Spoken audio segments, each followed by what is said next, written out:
Yeah! From kids to elders, every age, diabetes moves through every stage. But you got power day by day to keep your numbers in a healthier way. Know your numbers, that's the key. Check your sugar, A1C, healthy habits, daily moves, small steps make your body groove. Choose whole foods, build your plate. Wellness play tips help regulate. Medicare plus pharmacy on your side, guiding Belize with care and pride. Medicare plus pharmacy, caring through every life stage. Yes to prevention, yes to control. Know your numbers. Oh, fight diabetes with knowledge and power. Medicare plus pharmacy, here to help you. Here to help you.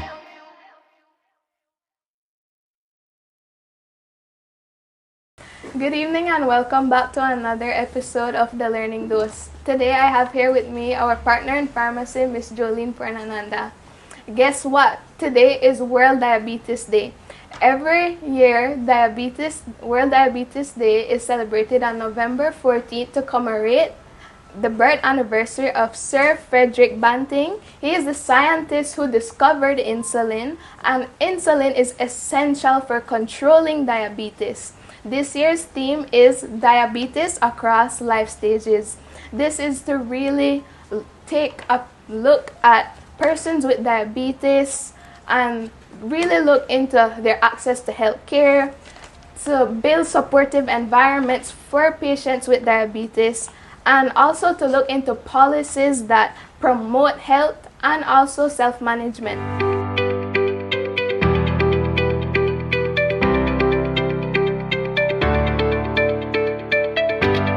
So I wanted for us to dive into some myths about diabetes, as I'm sure myself and others out there would find some of these facts interesting. So if you're feeling fine, then your blood sugar levels must be at a normal. Wow. All right. Thanks for having me, Anissa. It's so good to see you. Thanks for coming back. I really appreciate you guys coming back for us to continue another session. You did mention some facts too earlier about World Diabetes Day that I did not know. So thanks, because I'm learning at this stage too. So go back to your question. I'm feeling fine, so I don't have diabetes. The truth is that diabetes, just like hypertension, is actually one of those silent diseases. You don't really know until maybe you're noticing symptoms, or it's actually a more complicated progression of the disease. So we always recommend checking your sugar as often as you possibly can. If you are not diabetic but have a loved one who's diabetic, that's also a reason for you to check it, because it actually is a genetic disease as well. If you have loved ones that are diabetic and they have a glucometer, just test it. Check your numbers. You want to know what your blood sugar is today, so that if it is of concern, then we can start working towards getting it on track. So not because you don't have any symptoms means that you're okay. It's best for us to know. So myth, not true.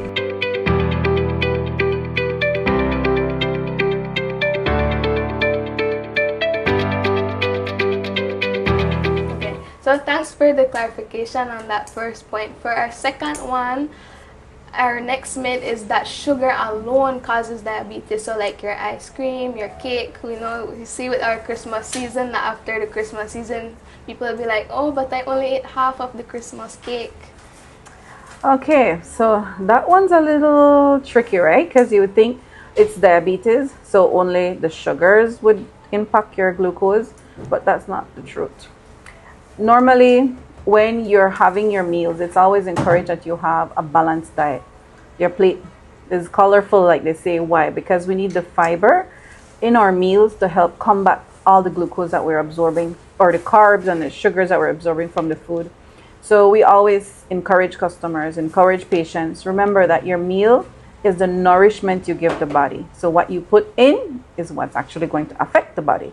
So focus on whole foods, focus on fibers, focus on being active, you're being physically active, ensuring that you're getting your probiotics, that you're getting enough sleep. So I'm sorry, you know, students usually have a hard time with that one, cramming and all of that. But you want to remember that everything you do impacts your health. But more importantly, the food that you consume will directly impact your glucose. Cool? You understood? Yeah, good.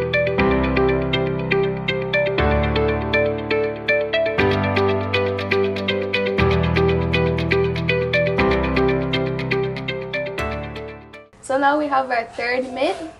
It's that over time, when your A1C test has improved, then now you're cured. Wow, okay. I wish it were so. But the reality is that it's not necessarily the way things work out. For example, diabetes is a manageable disease, not a curable one. How do you manage it? By taking control of your lifestyle, improving certain the way diabetes is managed is through lifestyle modification. So exercising, being very careful with what you're eating so that you know what affects your glucose level, and also taking your medication. That's very important. So your A1C is a good sign that you're getting better control of the disease, and that's really what we're trying to do.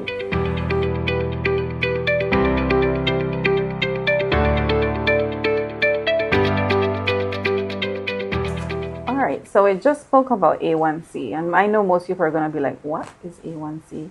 A1C is basically the test that you would do at the laboratory that would help to measure your blood sugar over a period of 2 to 3 months. That is actually a better marker. Why it's important is because it helps to determine the glucose that's been attached to your red blood cells throughout that period of time. So it gives us, the doctors, a better view of what's really been happening behind the scenes. And it's important for you to remember, even though you're doing your A1C every 3 months, still check your numbers daily, because that would help you determine what changes have occurred in the different meals that you've been having. So that's the way you can control it at home, and the way your doctor monitors is with your A1C test.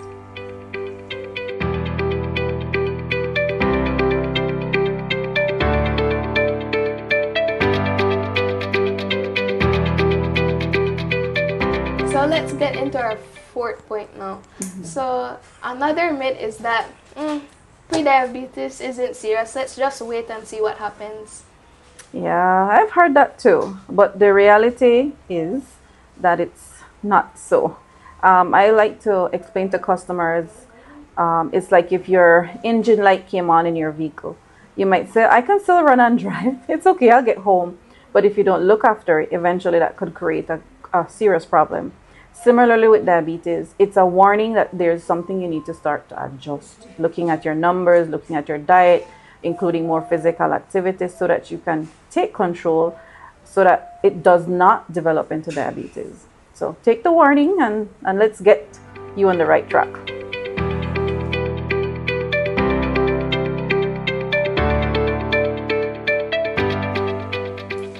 Okay, so in terms of weight, can anyone get diabetes? Let me be very careful. To be honest with you, weight is a factor. Definitely, yes. But there are also other conditions that we need to consider as well, because anybody, any size, could develop diabetes. Remember, it comes back down to the way your body responds to the insulin hormone.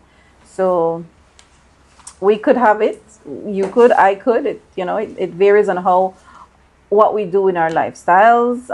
If we are having any genetic predisposition, meaning if because of our family history of diabetes, we could develop it. Hormones, it could be because of our lifestyle. Maybe we don't really take long walks. We sit down and scroll on TikTok, after a big meal, that's all you want to do. So those factors will determine along with your weight, right?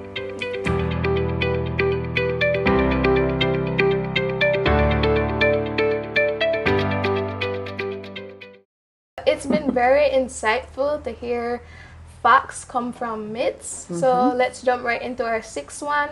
So Our next one is that insulin causes things like blindness, kidney disease. Wow, it's a loaded question.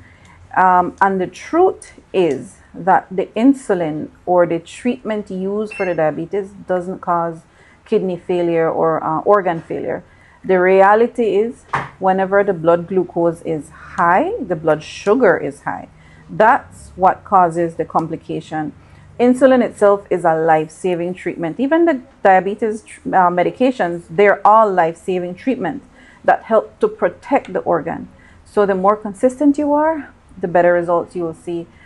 If you're not, that's where you suffer from tissue failure, organ, nerve damage, and we don't want that to happen. So we always encourage our customers, stay on your medication, monitor your diet, stay physically active. It's better.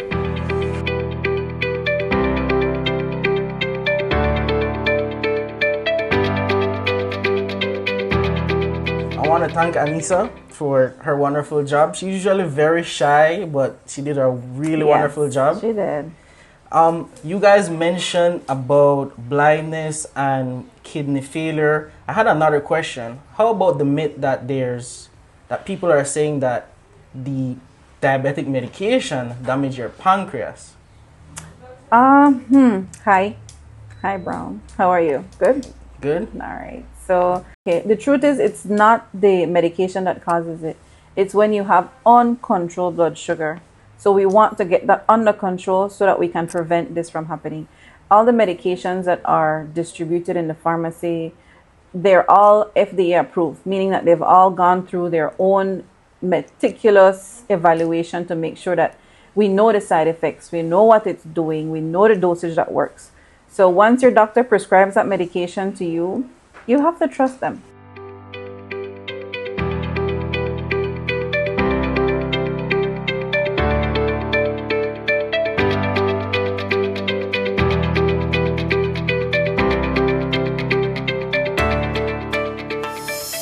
Thank you for clarifying that information.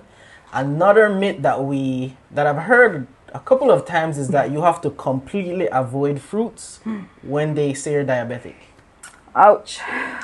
What would the world be without fruits? No, that's not true. Why I say it's not true is because remember, fruits, whole fruits, meaning like the whole orange or the whole pineapple, they have a lot of fiber. It's nutrient dense. And we need that fiber. We can't just have the sweet part of it without the fiber. So juices, I wouldn't recommend doing a lot of juices or sweetened juices, sweetened snacks. They literally are just the sugar, and the sugar is what spikes the blood glucose. Reality is, I don't know how we would survive without fruits. We're not supposed to. We need that in our diet. So the recommendation is always to choose fruits that also give you fiber.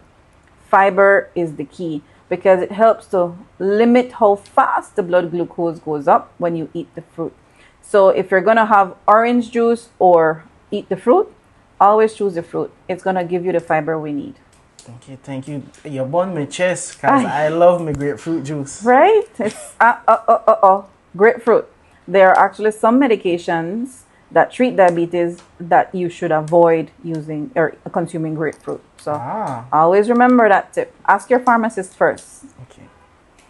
So I know you mentioned about fruits. Another aspect that we normally see, I had to ask it because they normally call me brown sugar. Oh. But the question is, brown sugar, honey, and coconut sugar.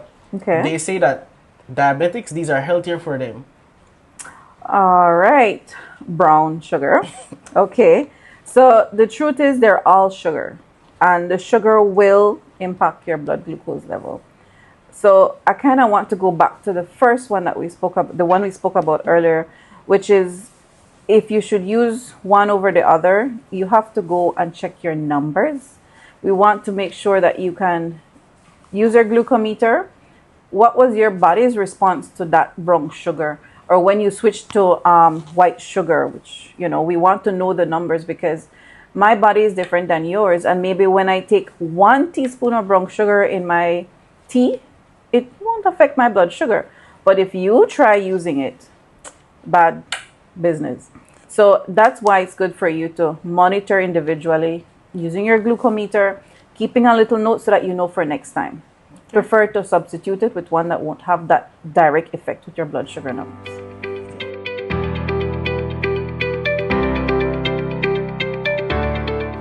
Okay, so another myth. So we have this thought process that if your parent or your grandparent has diabetes, nothing you do matters. Oh, thank God that's not true. That's the truth. It's not true because while genetics does play a huge role in it, lifestyle determines the progression. And if we are aware, we can put the necessary steps in place to make sure that it doesn't progress to that. For example, manage your weight, manage your sleep. Try to get enough hours in for your body to rest and recover. Exercise, stress also is something that you can try to control because all of those compounded with poor nutrition will, if you don't control it, take control of it, it can progress to diabetes. But to say that because my parents are diabetic, I'm doomed, no, not true. You can take control.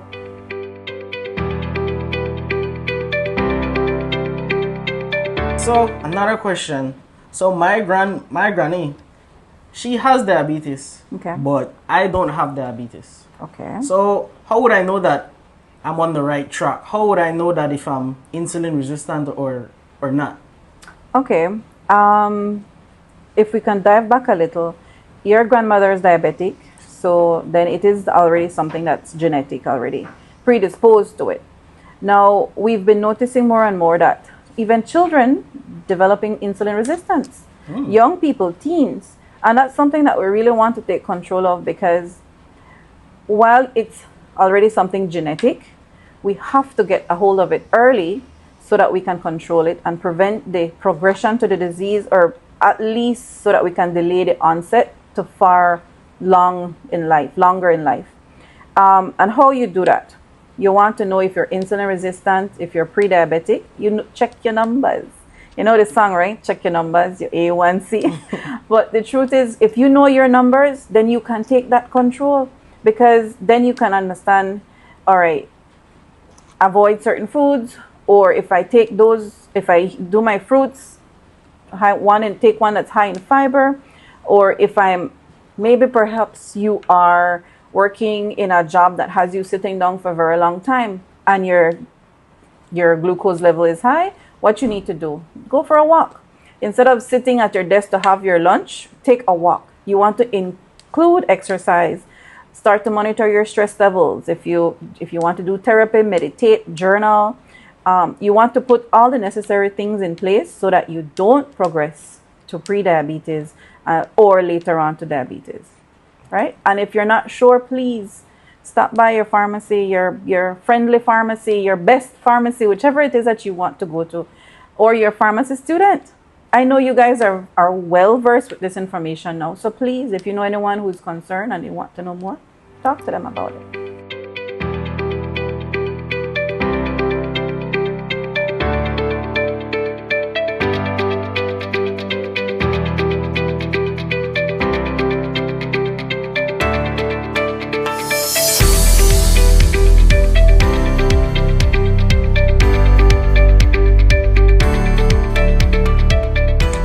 So we have the final one here.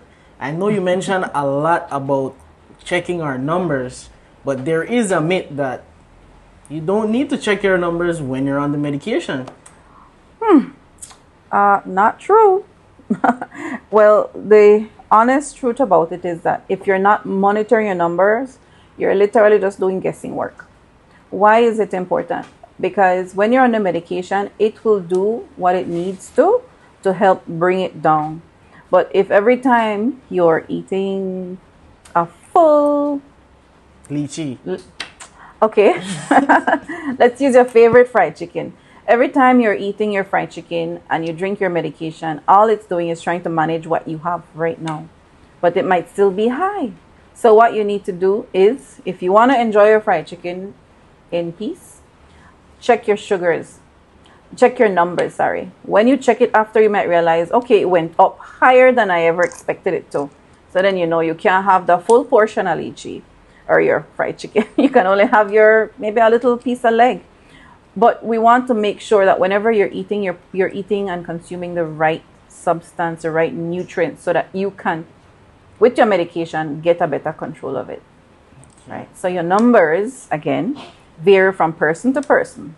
So, like I said earlier, I could have one leaf fried chicken every 2 weeks, and I'm okay, while you might not. The minute you take it, your sugar remains high for longer. So you have to take that numbers. You have to check your numbers.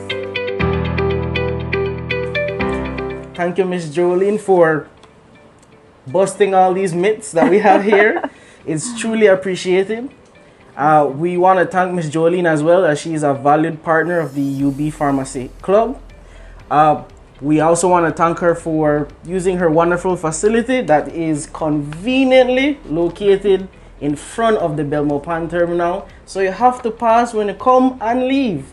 So you could always stop and take a look. Thank you very much for having me. I'm always open to working with you guys. I just love the idea that you guys are really taking the step forward and the control, leading the educational discussions that we're having, because at the end of the day, it's not only for customers or for patients that are dealing with diabetes, but also if there's anybody who's interested in pharmacy, I'll be the first to say pharmacy is the best profession in healthcare. But thank you too. We want to thank you all for sticking with us to the very end. Once more, thank you for joining us on the second episode of The Learning Dose. Look forward to many more that will come very shortly. If you want to stay updated, please like, subscribe, hit that notification down below. Know you're used to saying that, hearing that. Also, we have the descriptions for all of our social media. Please go like, share, and follow. Also, if there's any individuals who are interested in pharmacy, if it's even lingering in the back of your mind, just know that Belize, we do need more pharmacists. So we recommend giving it a shot. The link to join or to sign up to the next intake here at UB will be in the description as well. Next intake will be in August of the year 2026. That's basically around the corner. We do recommend you giving it a shot. You will love it here. Once more, thank you and have a good day. Yeah. From kids to elders, every age, diabetes moves through every Today is stage. where, But you oh my got gosh, day by day to keep your numbers in a healthier way. We also have the Numbers, that's the sorry. key. Check your sugar, A1C, healthy habits.